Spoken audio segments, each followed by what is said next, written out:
Apa ada sih yang lip balmnya itu set apa? Avery sama Pixi. Gue kemarin dapet Luna. Apa Luna? Cakep banget. Lagi harga 23 atau 24 gitu. Tapi yang lain 40 kan. Cek itu yang 24 itu. Emang di sini kan? Gak bisa Neng. Jangan Neng.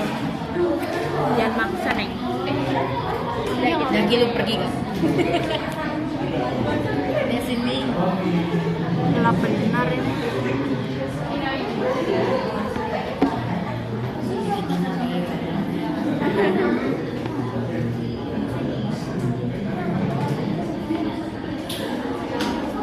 Gue juga semalam dapetin lagi concealernya Temporia.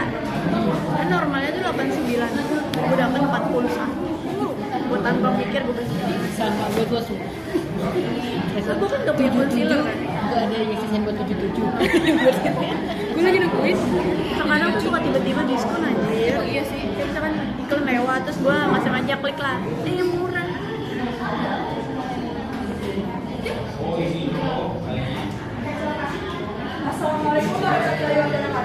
Waalaikumsalam warahmatullahi wabarakatuh. Sore. Di sini kami dari kelompok 3 mempresentasikan hasil analisis kami yang berjudul analisis risiko saham dan kinerja portofolio pada saham PLKM, ADMF, dan Silon. Dengan anggota kelompok saya Linda Wulandari, saya Dewi Santika Sewati, saya Datina Putri, saya Anissa Sabitri, saya Salma Aziza.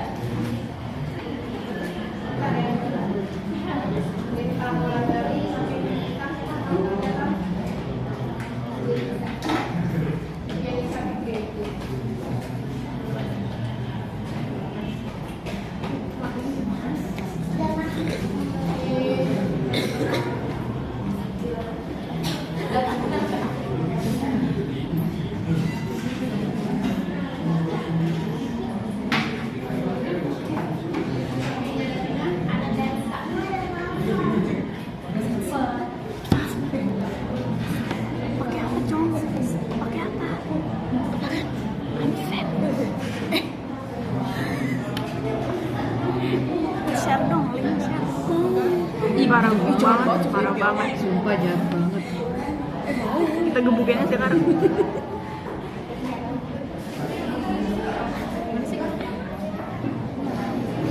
Gue akan ke zoomnya lagi. Tunggu. Tahu-tahu suruh SS deh. Gue udah SS sih. Zoomnya. Gue belum SS. Gue banyak yang gue SS. Gue juga yang itu aja.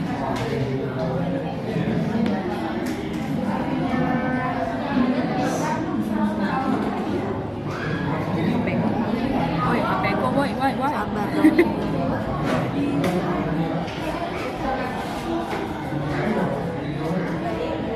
Investasi saham merupakan salah satu instrumen investasi yang memberikan potensi peluang terjadi, namun juga memiliki tingkat risiko yang besar.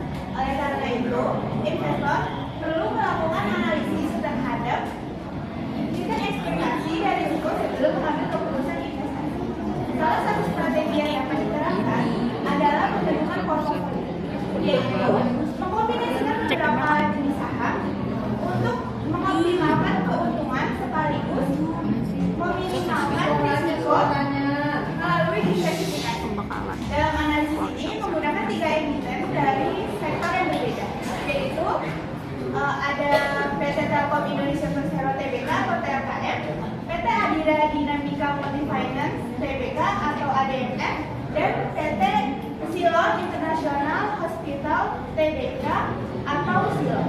Ketiga perusahaan ini dipilih karena memiliki karakteristik bisnis, tingkat ekspektasi, dan tingkat risiko yang berbeda, sehingga menarik untuk dianalisis dalam pembentukan portofolio.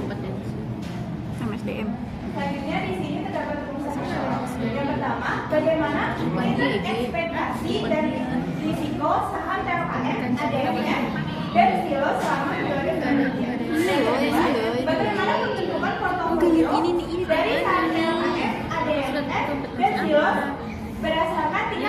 investasi Kompetensi dong. dan tingkat risiko yang dimiliki. Yang Nah, ketiga, kebijakan bagaimana kinerja portofolio itu. yang terbentuk dari saham Johar. ADMF dan Silo selama periode penelitian. Ih, mampus. Selanjutnya di sini terdapat Gue jadi Johar. yang pertama, untuk Satu lagi nggak tahu. return ekspektasi pada saham TLHF, ADMF, dan Silo selama periode penelitian. Yang kedua, untuk menganalisis tingkat risiko saham TLHF, ADMF, dan Silo selama periode penelitian. Dan yang ketiga, untuk menganalisis kinerja portofolio yang terbentuk dari kombinasi saham TLHF, ADMF, dan Silo selama periode penelitian. Aduh ya Allah gue jadi bingung. Fani. Di sini adalah dasar teori yang pertama dari investasi. Apa itu investasi? Investasi adalah kegiatan pengalokasian dana pada suatu aset dengan tujuan untuk memperoleh keuntungan dan menaikkan nilai ekonomi pada masa yang akan datang. Si Nah, Johar. salah satu produk dari investasi adalah saham. Saham adalah adalah instrumen keuangan yang menunjukkan kepemilikan pada suatu perusahaan. Putri. Saham ini bisa dibedakan berdasarkan karakteristiknya, yaitu ada dua. Neng, Yang Andi, pertama Putri, ada Jo. saham biasa. Saham biasa di mana pemilik saham bisa berpartisipasi pada pengelolaan perusahaan melalui hak suara pada rapat umum pemegang saham. Dan yang kedua adalah saham preferen, di mana saham preferen ini punya karakteristik gabungan antara obligasi dan saham biasa. Pemilik saham preferen ini mempunyai prioritas dalam mengambil keuntungan setelah kewajiban kepada kreditur dan pemegang obligasi terpenuhi. Selanjutnya ada return. Return adalah pembagian keuntungan dari pembagian keuntungan yang dibagikan perusahaan dari hasil Serius? investasi. Yang bagian ini bukan yang ada ini. dua jenis. Jenis yang pertama adalah return realisasi. Bir. Return realisasi ini digunakan untuk return realisasi ini adalah return yang direalisasikan yang nantinya akan digunakan untuk menghitung return ekspektasi dan potensi resiko. Return realisasi juga bisa diukur dengan 4 metode. Yang pertama ada return total, yaitu menghitung keseluruhan return. Yang kedua adalah return relatif dengan menambahkan nilai 1 pada total return. Yang ketiga adalah return kumulatif, yaitu mengakumulasikan total return. Dan yang keempat adalah return disesuaikan, yaitu menyesuaikan pada tingkat inflasi. Nah, jenis yang kedua adalah return ekspektasi. Return ekspektasi ini adalah return yang diharapkan akan diperoleh nantinya. Return ekspektasi bisa dihitung menggunakan 2 metode. Yang pertama return ekspektasi yang masa depan, dan kedua return historis. Selanjutnya adalah resiko. Resiko ini adalah adanya kemungkinan kerugian finansial dan ketidakpastian pada hasil investasi. Nah, risiko ini ada 2 jenis. Yang pertama risiko sistematis. Risiko sistematis itu risiko yang tidak bisa diubah melalui diskualifikasi.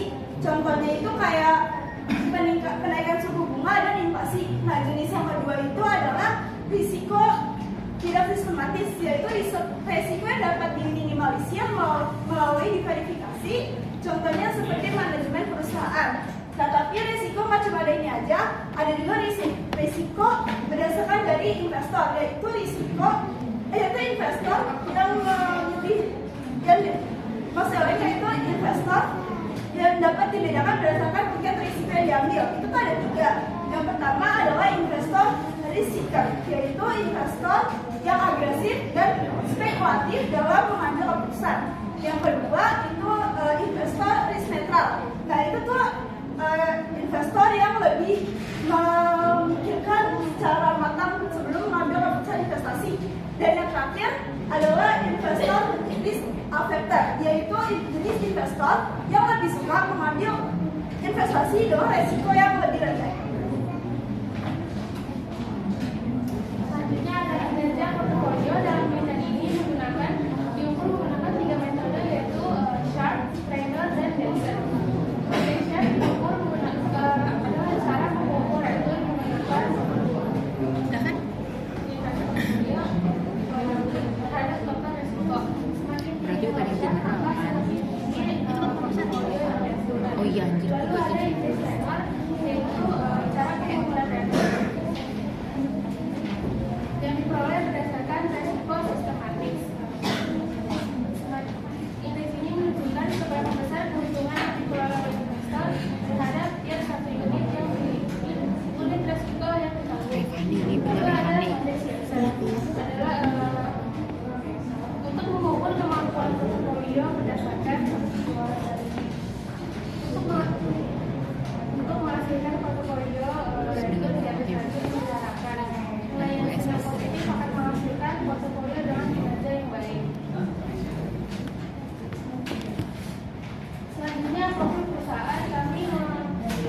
tentang 3 perusahaan dalam sektor yang berbeda. Yang pertama adalah PT Telkom Indonesia atau TLKM. Perusahaan ini adalah perusahaan BUMN yang bergerak di bidang telekomunikasi dan teknologi digital. Saham perusahaan ini memiliki fundamental yang kuat dan sahamnya relatif stabil.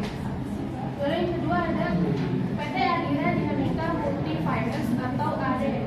Perusahaan ini adalah perusahaan yang bergerak pada sektor pembiayaan kendaraan bermotor.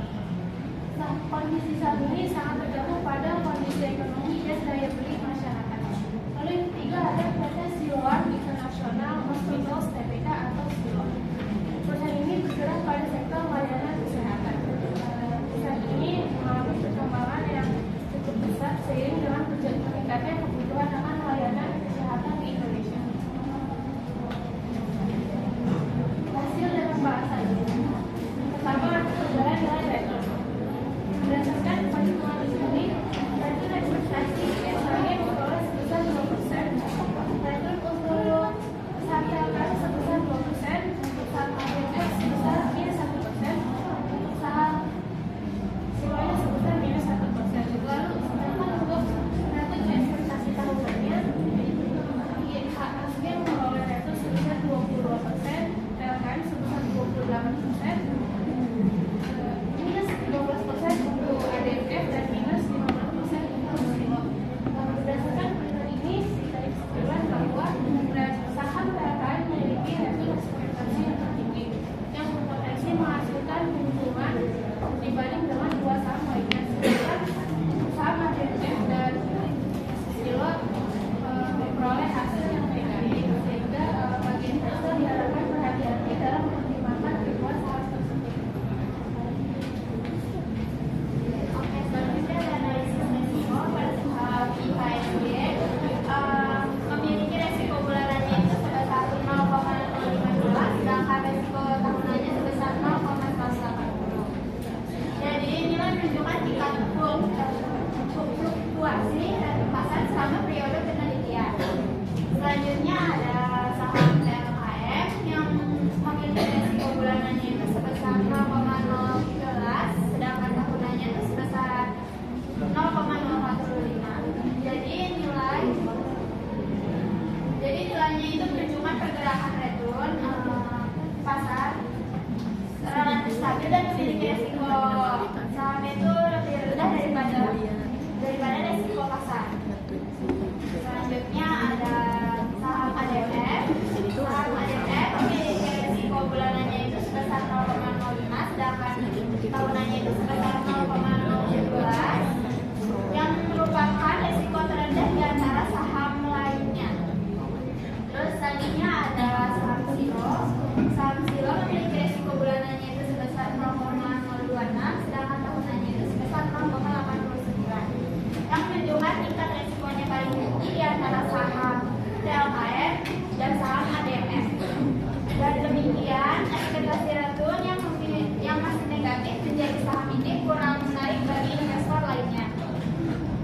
Selanjutnya ada risk-free rate diperoleh dari rata-rata yield itu tenor 10 tahun pada periode bulan Januari sampai bulan Desember pada tahun 2025 dengan nilai sebesar 101,27 bisa dibulatkan sebesar 101% sebagai dasar analisis kinerja portfolio. Selanjutnya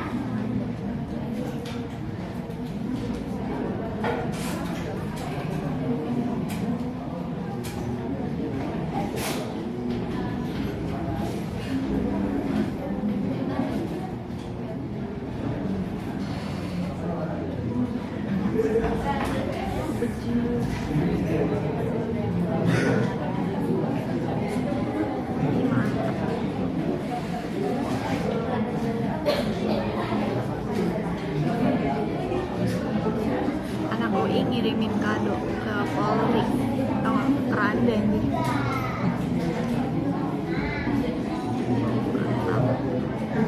Lagi 8.000. Oh iya Pak. selanjutnya ada perbandingan mereka bila membuat sejumlah saham yang ada pergerakan dengan saham TLKM sebesar 0,97 Enggak ya. bulan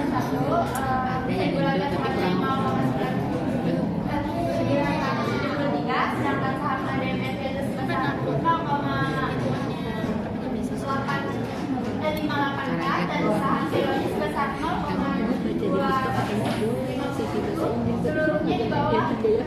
Satu, sehingga memiliki konsekuensi lebih rendah daripada dari pasar LKM paling sensitif, sedangkan silo paling rendah. Iya, begitu. Aku tinggal CV-nya. Portofolio di sini menggunakan indeks Sharpe, Reynolds, dan juga Jensen. Indo aja ya. Pada hasil indeks Jensen pada saham LKM menunjukkan hasil minus 4%. Yang paling tinggi di sini dan indeks 5 hari kan dan jangkau. pada saham ADMS sebesar minus 68% dan saham Silo minus 96%, sedangkan pada indeks Sharpe dan juga Reynolds semua saham masih bernilai negatif. Selanjutnya adalah efisien profit. Di sini ada beberapa kombinasi portofolio. Hasil dari kombinasi beberapa portofolio ini yang paling bagus adalah yang kombinasi portofolio pertama, yaitu menghasilkan risiko Suaranya ya, tolong dikendalikan. menghasilkan risiko sebesar 0,97% dan juga returnnya 7%, sehingga menjadi saham yang cocok untuk dipilih. Di sini ada gambar efisien profil yang menunjukkan bahwa return yang semakin tinggi disertai juga dengan risiko yang lebih besar. Kedua itu ya. Selanjutnya ada keputusan manajerial berdasarkan efisien target dan kombinasi dan pembentukan portofolio diperoleh beberapa alternatif portofolionya. Portofolio 1 menunjukkan hasil yang paling tinggi karena mampu menghasilkan return sebesar 7% dan tingkat risiko 9,7%. Bagi investor yang konservatif dapat memilih portofolio 2 atau portofolio 3 karena memiliki tingkat return yang lebih rendah tapi disertai juga dengan risiko yang lebih rendah.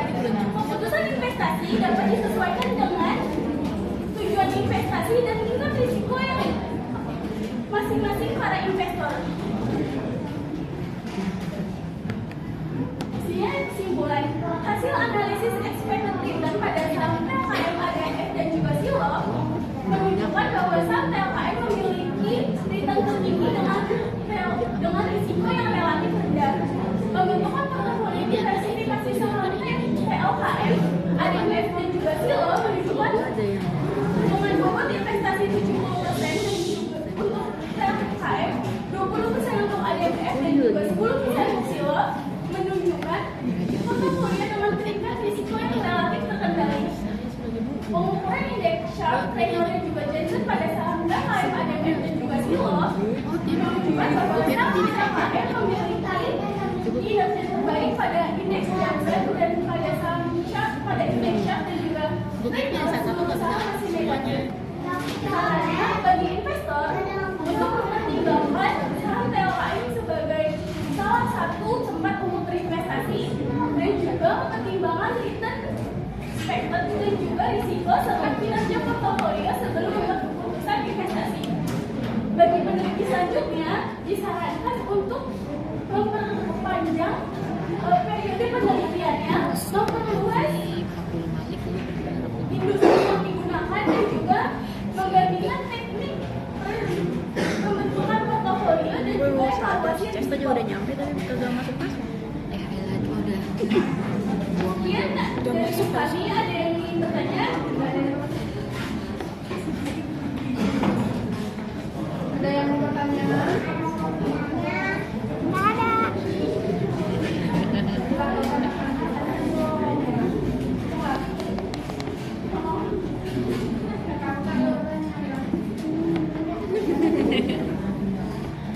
Oke, kalau nggak ada boleh. Kan ucapan masih ada ya? Sekian presentasi dari Bapak kami. Selalu maaf.